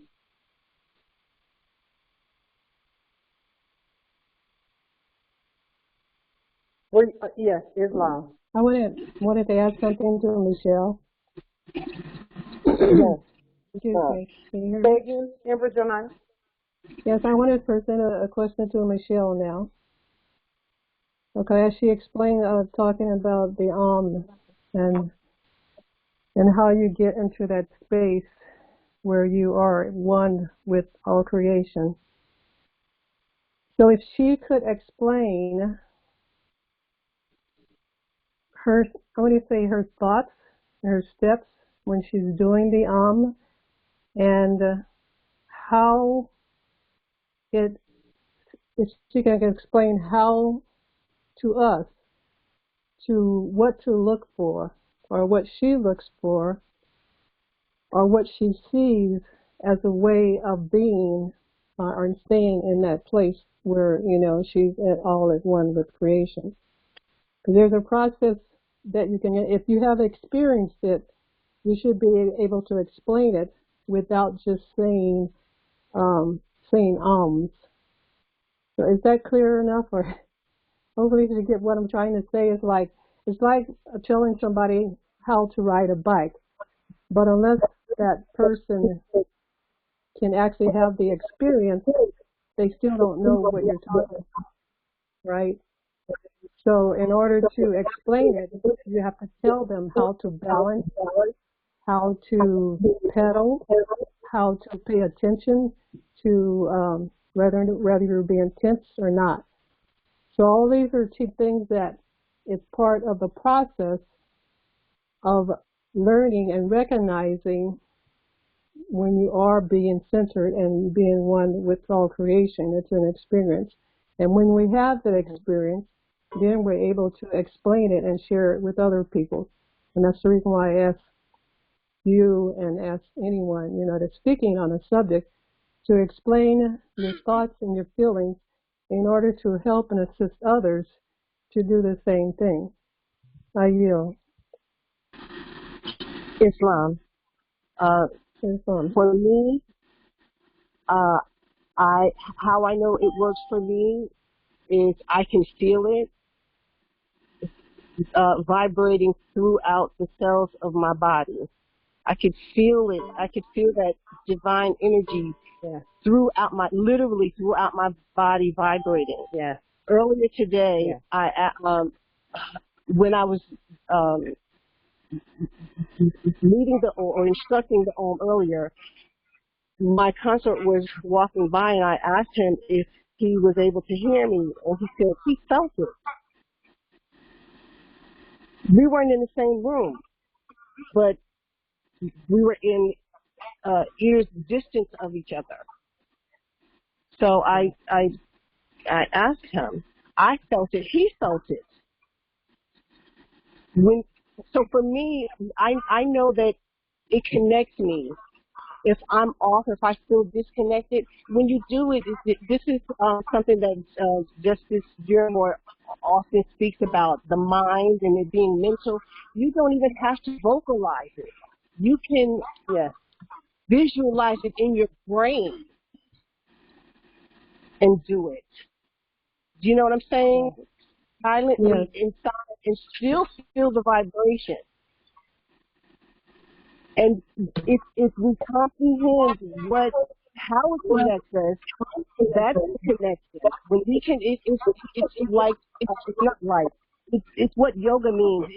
Yoga means to yoke, the coming together, the bringing together of the mind, the body, the spirit, the soul, in the connection with nature.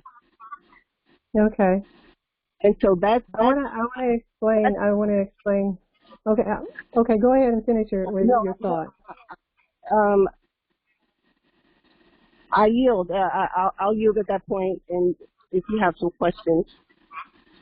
Beautiful. Well, no, I don't have a question. I want to explain how I see and my experience when I know that I'm centered and I know what it takes to be centered.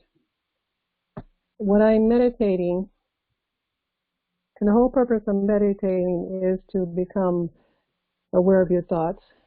Meditating so that it becomes a practice, it becomes a habit.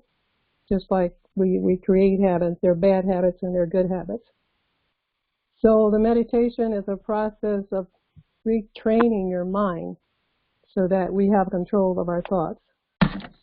So in the process of meditating, as you begin to control, or as I begin to control my thoughts and I'm able to stop and I'm in that quiet space, and there is no thought, there's just a quiet space. When you get to that space, you'll know that you're in that space because your mind is quiet and there's no thoughts. And that's the space that we are all wanting to be, where we can control our thoughts so that we don't allow the thoughts to control us. Because as long as we don't have the control of the thought, and the thought is rambling or speaking or whatever the thought is saying, then we're not in our center because we're caught up in the program, the thinking and thoughts that actually takes you away from being in your center, being one with the Creator.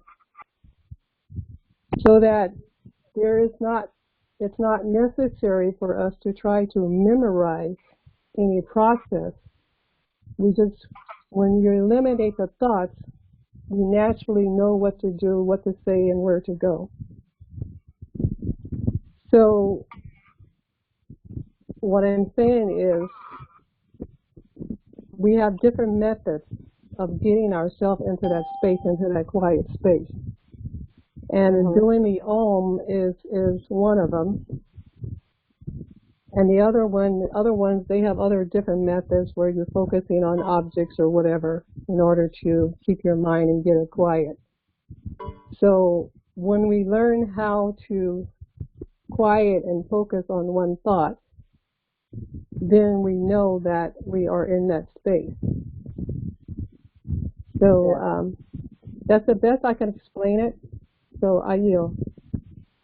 Islam. Go ahead, Empress Sharon. No,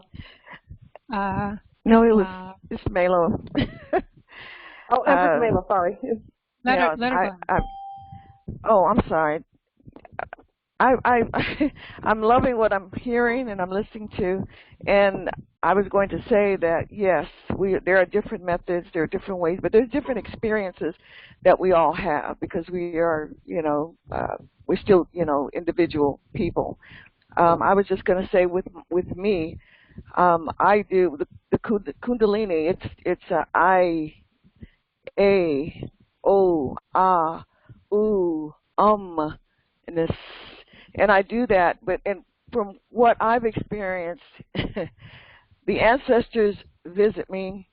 They actually speak through me, and I find myself in different languages that they speak through me, and there's different dialects and things that go on. And my daughter is always aware because she's around a lot of times when this is going on, and so. But when I'm in that place, it's not my conscious mind that's so much aware of what's going on. It's almost as if, and don't anybody get scared. It's almost as if you're being taken over, and there's a purpose for that because it's that power and that language, the words, that vibrations, everything is going out. And I did that. I do it periodically. I need to do it every day, but sometimes I for whatever reason I don't. But when I have a court action coming up, I make sure that I do that. And it's one of those is where I could tell, it's not put into words, but I can tell in the ancestors what they were doing is just showed me that to keep away a lot of that negativity, keep away a lot of those that try to come in opposition to things. But it's just putting that force up. So when you're talking about earlier is that we don't need you know, they're man-made weapons and things like that. You know, we don't need any of that. We have that power that's within that comes out. And I think they work with me that way because it's needed. So I can't speak for everybody else or anybody else because our experiences are a little different, okay? Sometimes they're similar, but most times they're different.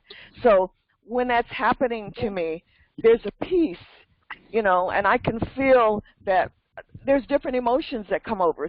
Sometimes there's tears because the ancestors there have been the times when they have been crying because of what's been going on. They weren't pleased, okay?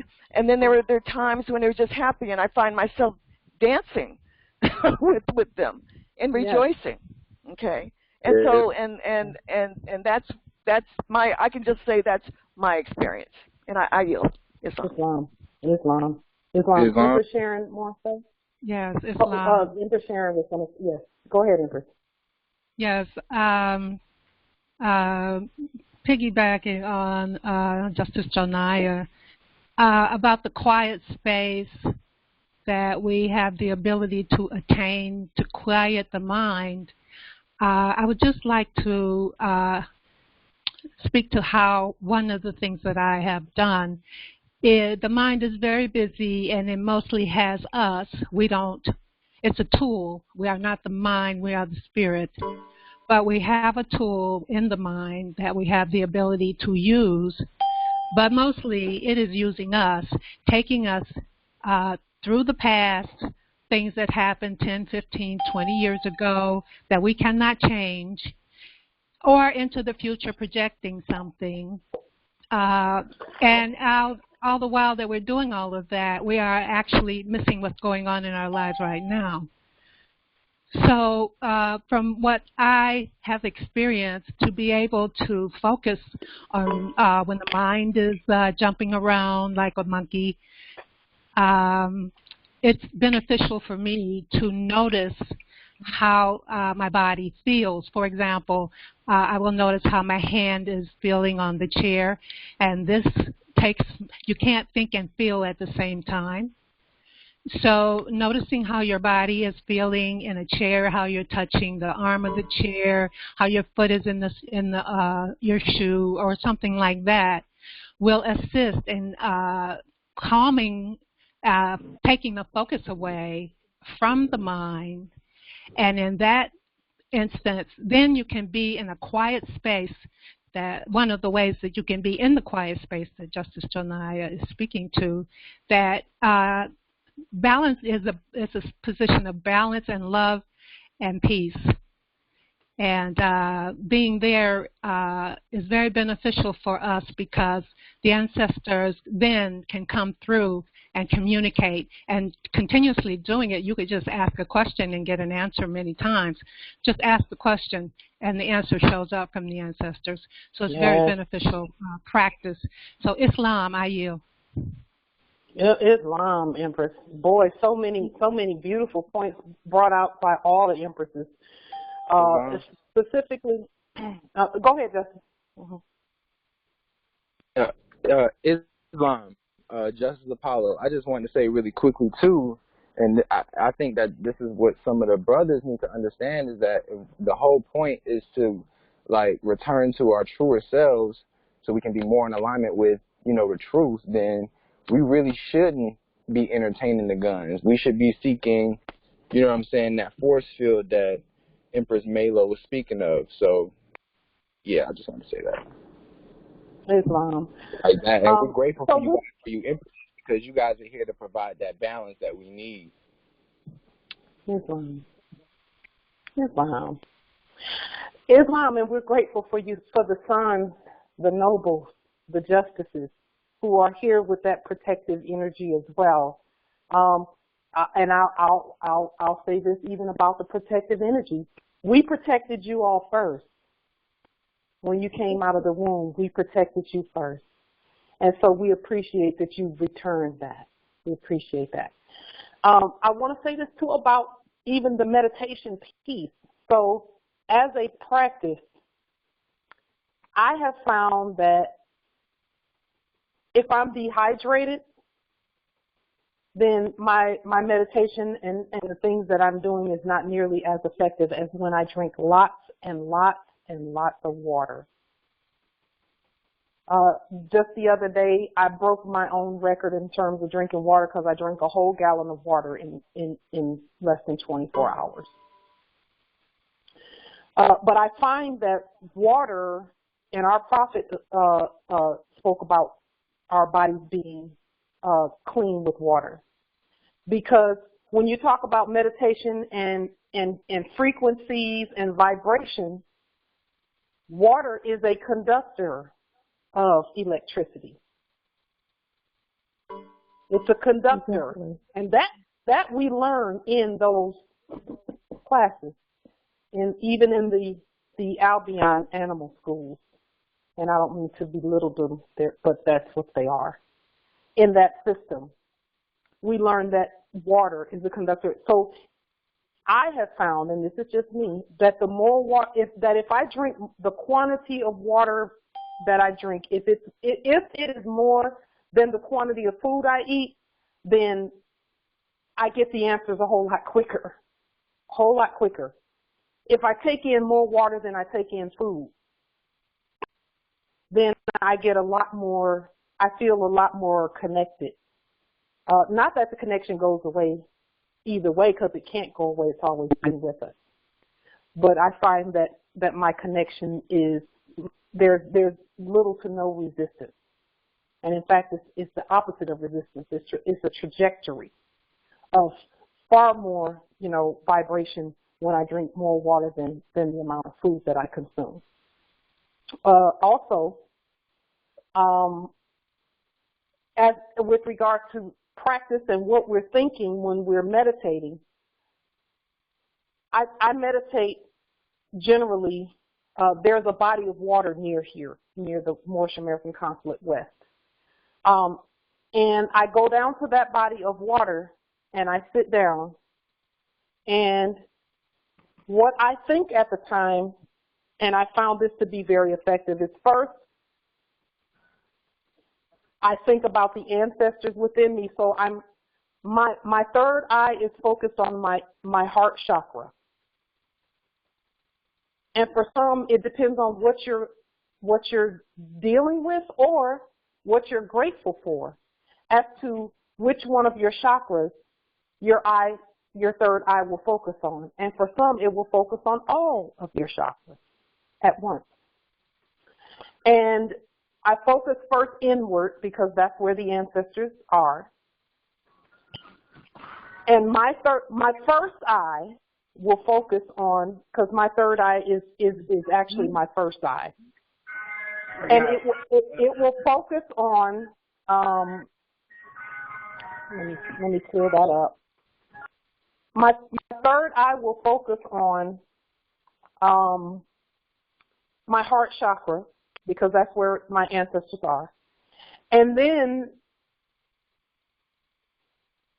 I see in my mind's eye, I see a beam of light that emanates from me up into the atmosphere, out into the universe, and then that beam of white light comes back to me, and then it starts to emanate out all over.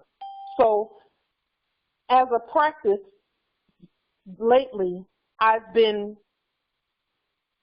practicing seeing that light emanate from me and from my heart chakra out into the earth and come out into the atmosphere, out into the universe, and coming back.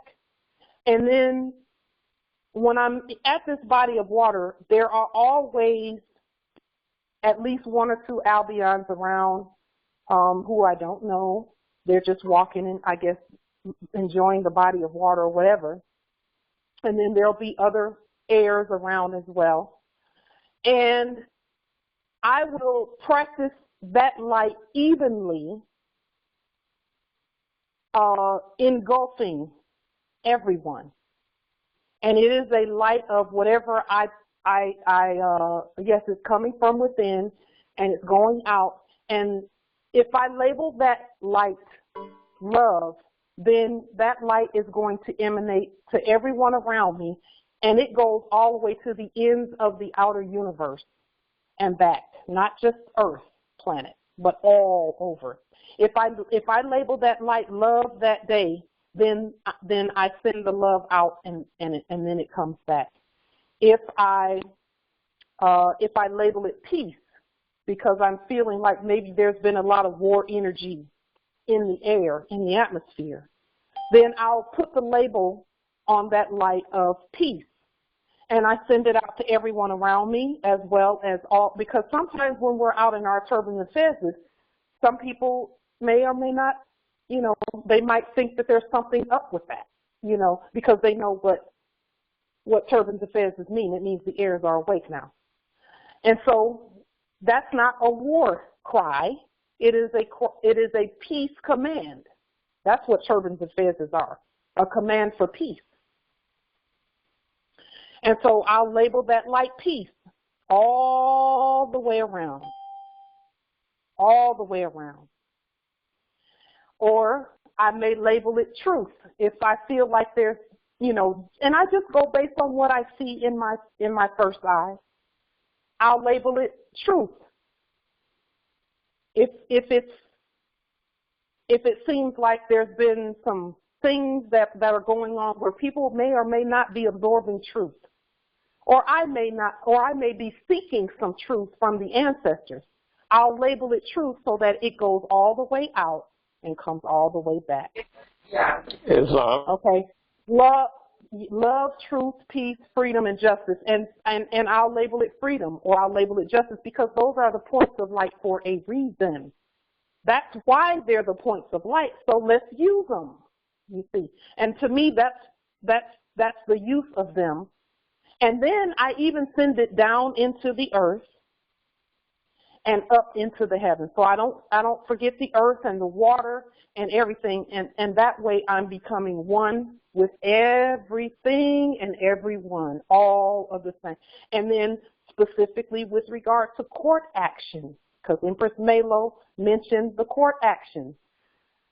On court action day, I usually don't talk on the phone. I usually don't answer the phone on court action day because I want to make sure that my energy, I spend that time on my energy because the things that we do cannot be done with war energy.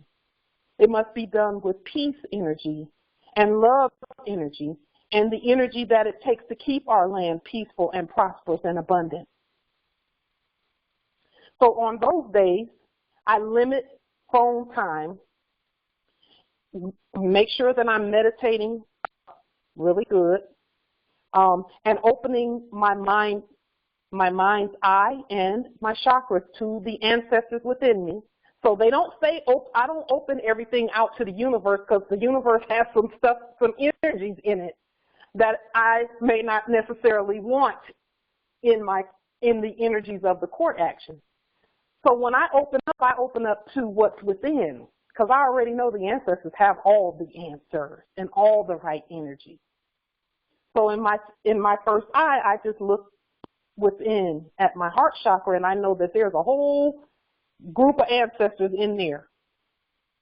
Okay, and so I use my first eye to control, and it after a while it's not even a matter of control as much as it is an allowing of the energies that come through.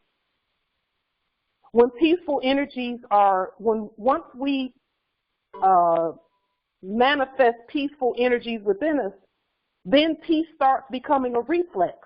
And that's really where we want to get to, is we want peace and love and truth and justice and freedom to be a reflexive energy that comes from us. So practicing meditation and labeling the energies that we have in our meditation time as love, truth, peace, freedom, and justice will assist us in manifesting those energies all the way out into the ends of the universe. Islam, Justice, I believe Justice Apollo was going to say something. It's Justice Malika, Chief Malika. Oh, yes, Islam. Islam, everyone. I just wanted to give a quick input as far as water as well, in terms of coconut water. The reason why I'm saying coconut water is because when it comes to foods, we have magnetic foods in nature, we have electromagnetic magnetic foods, and then we also have electrical foods in nature. And the higher the foods are grown, the more electrical it is. The deeper the foods are grown, the more magnetism or magnetic it is. So as far as coconut water, because it's so high up, it's actually the highest grown fruit in nature. It shows how electrical it is. And it's super electrical because the magnetic force or the energy from the sun is calling the foods to grow up that high to get as close as it can to the sun.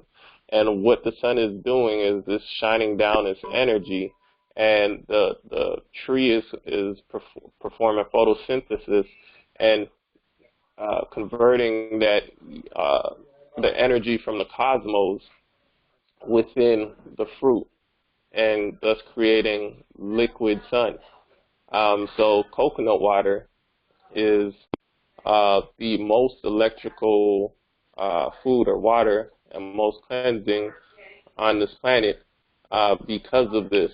And when you consume a lot of coconut water, you're not only alkalizing your body, but you're also assimilating with the information from the cosmos. And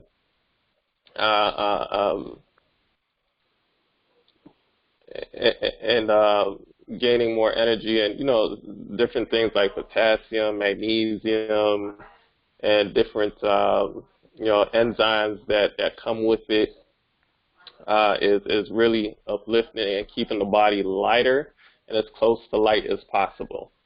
And I yield on that.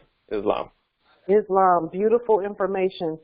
We're waiting on Justice Malik's book to come out as well, Islam. That's what's being said in the chat, and I agree. I concur and affirm that.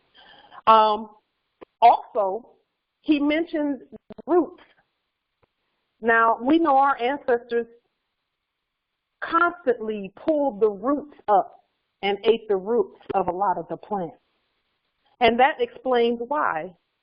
Because anything going that far down into the earth naturally is going to have a frequency and a vibration that is alkaline in nature. So the roots of the plant are always going to be better for the air as opposed to other things, So let's see. We were going to, Justice Apollo, did you want to, and we're actually about 15 minutes over. So on Sunday, Justice Apollo, we'll talk about the financial piece. If are you going to be available Sunday, Justice Apollo? Islam, I will be. Yes. Okay, because I wanted to be sure. Something told me when I saw the video that we were going to go over just a little. Is there anything you want to share with us about it at this time, Justice Apollo? We want to make sure that we get that piece in as well with regard to the process that you're going to be telling us about on Sunday. Give us a little introduction about what that process is about. Oh, Islam, it's just about the difference between when we are executing our own trust, the process and the difference in between using a bond and using a letter of credit or an affidavit of credit, and some of the things that go along, just some of the things that go along with that, and how some of the banks, they actually really at this point want to cooperate with you and work with you to do it. You just have to speak by affidavit to make it more simple for them. Yes, and we know we don't do bonds because bonds is like a debt instrument, and that's why we speak by affidavit, which is what Justice Apollo was just saying. We speak by affidavit to get the things done that we need to get done, and we're looking forward to that on Sunday. That's going to be Sunday, and the call on Sunday is usually 1 hour earlier than this call. So the call on Sunday will be 6 p.m. Eastern Daylight Time, and then the call on Thursdays is always 7 p.m. Eastern Time. Okay. So those who want to know about that financial process that Justice Apollo has done some demonstrations on, be here Sunday at 6 p.m. Eastern Daylight Time, so that we can discuss that part, because we know that that's a part of the estate as well as all that we've discussed at this point. We, again, are preparing, and we're already prepared because we're standing and we're governing lawfully. And governing lawfully, the evidence of that is that everyone else is knowing that they need to get in alignment with the sovereign supreme law for the land. You know, so we already know that everyone they're getting in alignment where status is concerned on the land, and the reason they know that is because the heirs are standing. Okay, so we're just going to keep moving forward with all of that, because that's a part of the estate too. The estate is so vast; it encompasses so many things. And if you think about this call, we've touched on just about every area of our estate. That financial piece, there's a touch there, a touch on the metaphysical, a touch on the government and the law, a touch on erudite teaching and learning from one another. What else? We touch on a little bit of everything because we're so vast. The cosmos, the astrology, that which is within, the whole nine. Okay, we're that well-rounded as a nation, and we have all of the answers in our nation. So are there any other, yes, we touched on the health aspects of it. We've touched on the meditation, which I love. Are there any other questions, comments, and really just summations at this time? And then if not, we will continue the call on Sunday. Okay, Islam, in the chat, we can't wait to see it. Justice Travis said he can't wait to display his art, because that's even part of the estate as well. And so, having said that, we will continue the call on Sunday, same time, at 6 p.m. Eastern Standard Time, with Justice Apollo and his financial piece that he's going to introduce us to. We're looking forward to that. With that, peace and grand rising to the sovereign, original, indigenous, Moorish, American, Moroccan heirs. Islam, peace and grand rising. Islam, Empress Light, can I ask you a question? Grand rising. Islam. Peace. Grand rising. Islam. Peace and love. Peace and love. Peace and love.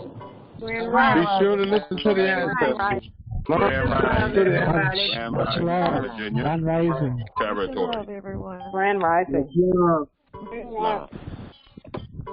Islam. Grand rising.